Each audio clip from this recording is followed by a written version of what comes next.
Good morning, good afternoon, good evening, or whenever you're watching this, we're just so glad that you are joining us for another week of Patrick and Casey and our Disciple Making Parenting series. This week, we're diving into chapter 10, and chapter 10 has been talking about making heart connections in an intentional way, making it a priority of how we do that.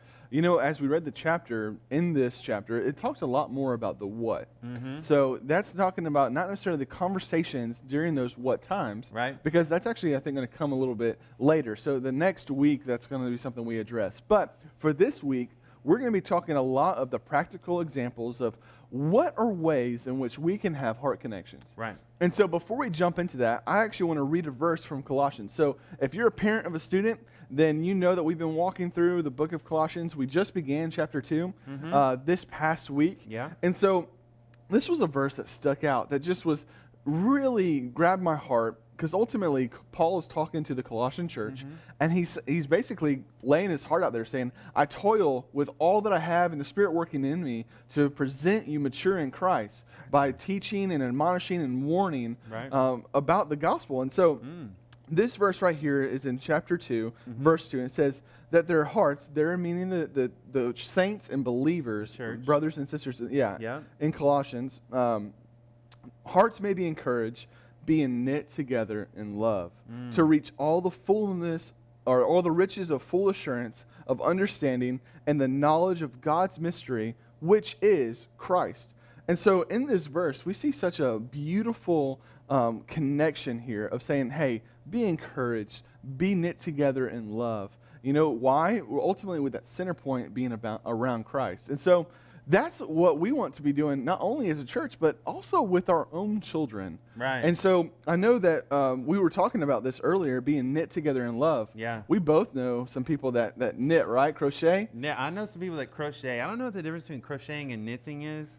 That's a good point. I don't either. Yeah, I don't know. But I think about knitting. I heard that word when you read it, and to me that did stand out, because I know whatever that process is takes time to maybe build a blanket, you know, or to make a towel or whatever people knit and crochet together. I know a lot of times it's scarves are a big one. Yeah. Right. It takes time. You start with one stitch, I think it's called, and then you end up with something really awesome. Maybe it's not big, but like if it's a blanket, man, that takes time. And so I just connect those dots to this conversation and thinking about how, you know, have we started the process intentionally knitting our hearts with our child? Is it just, and then have we continued to build on it? Because some family members I know, I'm not going to say their name, but at times they've started a blanket or a scarf, and that's it. And now it sits this little tiny little start, and like they never finished it. And I think the other thing we're really talking about today is not doing that, is being intentional for the long haul. Man, I think that is such a great example that you're bringing up, because that stitch is what we want to begin to start here. Yeah. And then, like you said, to pull it all the way to completion. Right. And so that is a continual of redoing the same pattern. Right. And that's actually a really interesting thing. It's like, it's the same pattern. They may switch it up a little bit because of how the knots work. But what I love about that example is that it starts. And from that starting point, it builds on. And then you can see at the very end, because ultimately you're starting with a big thing of yarn, and at the end it's something beautiful. And it's something that you cherish because it was something that was usually made personally to give to someone else. Oh, yeah. And so that's what we want to talk about today. So what are some things that we can do when it comes to introducing or really beginning to have this time with our students and our children? Because I do believe that this starts at such a young age. Right. Because I have a 2-year-old, almost 3-year-old, and a 1-year-old, and this right now, like, this is prime time for us. Right. Well, and I think it really, I mean, honestly, it starts at any point when you choose to start it, because it obviously starts at birth. But when your children start talking, walking, it's definitely prime moments, 2s, 3s, 4s. But, you know, I just want to point out, if any parent ever realizes, man, I've never done this, I think the moment's now. Absolutely. And not later. Yeah. But what could we do? You know, I think that's a question that has to be decided from every parent, because, you know, what you do with your daughter or son may not be what I do, but we have to find what is important at the time with our daughter, with our son, with our children and do those things. And I think that's one of the things I would encourage most is, what does your child love to do? Is it, if it's baseball or volleyball or knitting or, maybe watching a YouTube show or, something that's in their world, maybe playing a video game. I know some parents look down upon that. Some parents love it. Some parents don't know what's going on with it. But that's right. What would happen if you one day just walked in there and said, how do you play this? And learned a little bit, and then had conversations and talks and just kind of got to know why they love that in those moments. I think that is how to start. Absolutely. Is really just finding out some key things, And so if it's some cute show maybe for Piper, that you sit down and find out why she loves that show, and maybe laughing along with her, is that's intentional. And that's, again, that's creating those first few patterns. It's going to lead to maybe what are some other things we can do in those later years. It's a good point. Actually, I want to just briefly talk about what we've done or began, because let's just be honest, COVID has kind of made some of these tougher. Right. Because some of the sports that we usually engage in have been canceled, and even the restaurants or playgrounds. That's a big one. Well, it's been changed too. The thing about sports is like my oldest daughter Kaylee's playing volleyball. Yeah. But they said no parents can come. Wow. And so I can't be there to be like, go Kaylee, and then afterwards even I really, like, if I can watch it, it has to be on a computer at our home. Man. And so, like you said, it is different. Adds more distance. Yeah, and so this is just one example, and how we've kind of had to adjust during this time is that, I started going with my little girl to breakfast on Saturday mornings, and that was becoming our thing. Right. And then COVID hit, and honestly, we've been trying to be inside more, really, at our house. And so what I do now is I get up, I make breakfast, and we watch a movie together. So that right awesome. There is some of my favorite times as a dad, just snuggling with her, eating breakfast. She loves bacon and eggs.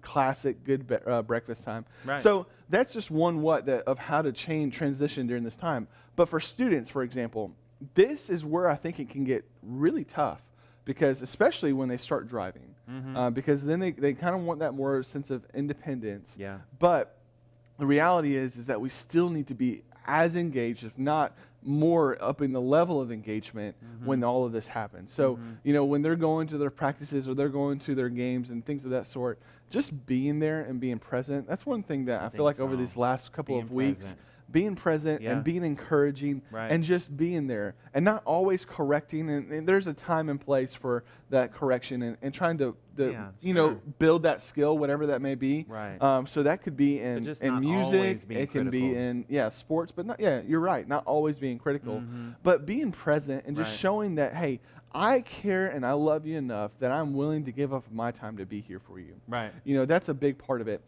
And to come in and to talk about it and to really put yourself in their world. Yeah. That right there, you want to talk about building a heart connection, just coming and being a part of that.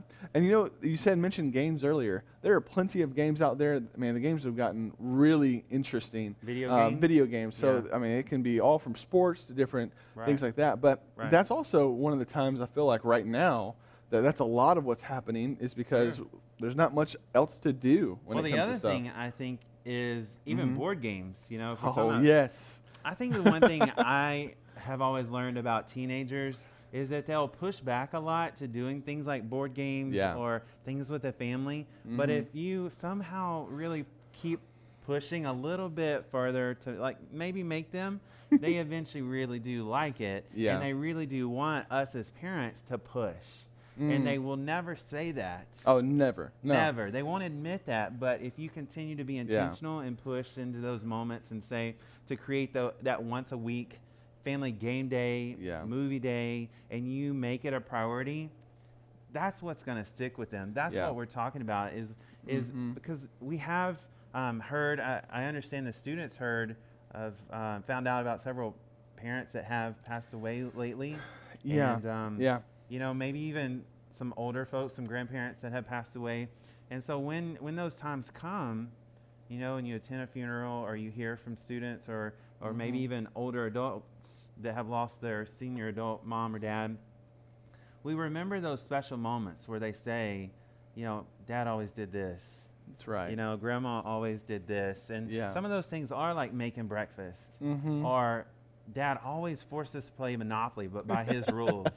And I think that those are some of the memories that we will look back on and really cherish, and because it knit us together like this verse is talking about. And as I'm actually thinking through that, because we have had such, I feel like, loss. Yeah. And I know many of our families are experiencing that right now. Yeah. But one thing that, like, the memories and the conversations I feel like I've had that they always bring up is the one thing that the parent persevered on. And so the parent started and persevered and said, because honestly the students probably aren't going to be thinking at all about, oh, man, why do they keep on doing this? That's probably what their thoughts are going to be. But persevering when they grow up or whenever things do change. I remember, like, growing up, and I would reflect on when in my early 20s of saying, man, like, I appreciate the time that you took to do this. I didn't appreciate it as much back then. But right now, that's where almost some of that fruit from the seed that was planted is beginning to grow. And it all became because you didn't give up. It all became because you didn't get discouraged. It all became because you began to continue to knit that love together, even though there was pushback, even though there were things that maybe you had to back up a little bit and then keep on going. Well, as you say that, to me, it's one of the things that towards the end of this chapter talked about is how God has done that for us. Oh, absolutely. Right? God hasn't given up on us.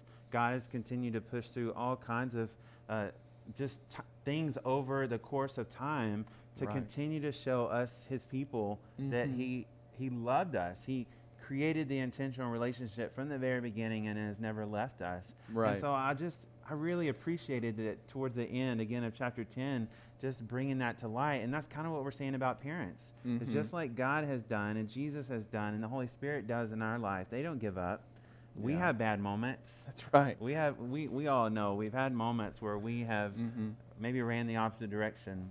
But again, God was always there when we needed him, and he always supplies for us.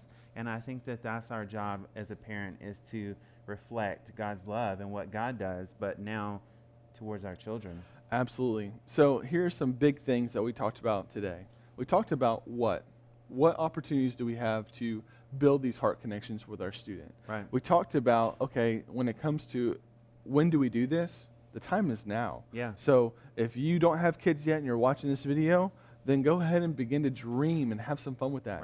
If you have a baby, an infant, begin it now. If you have a 2-year-old, begin it now. If you are reflecting and you have a 16, 17, 18-year-old and you just haven't been as intentional as you want to be, do it now. It's not too late. It's not too late. That's good. And then, we also talked about that knitting together and starting and beginning to persevere to finish it to completion. That's a big part of what we've been talking about today. So all of this right here is leading into this next discussion. And so this next discussion, next week, we're going to be talking about skillful communication.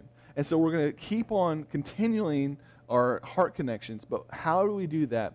Through the lens of skillful communication. So today we talked about the what and the opportunities to have this time. And then next week we're going to talk about how do we skillfully communicate during those what times. So I hope you guys are looking forward to that. Go ahead and begin to put some of these into practice. I know I'm going to be kind of thinking through how do I continue to have these heart connections with my own students. So I hope this was encouraging to you. And let us know how some of the examples that they've come up with. And we look forward to talking to you guys next week. See you then.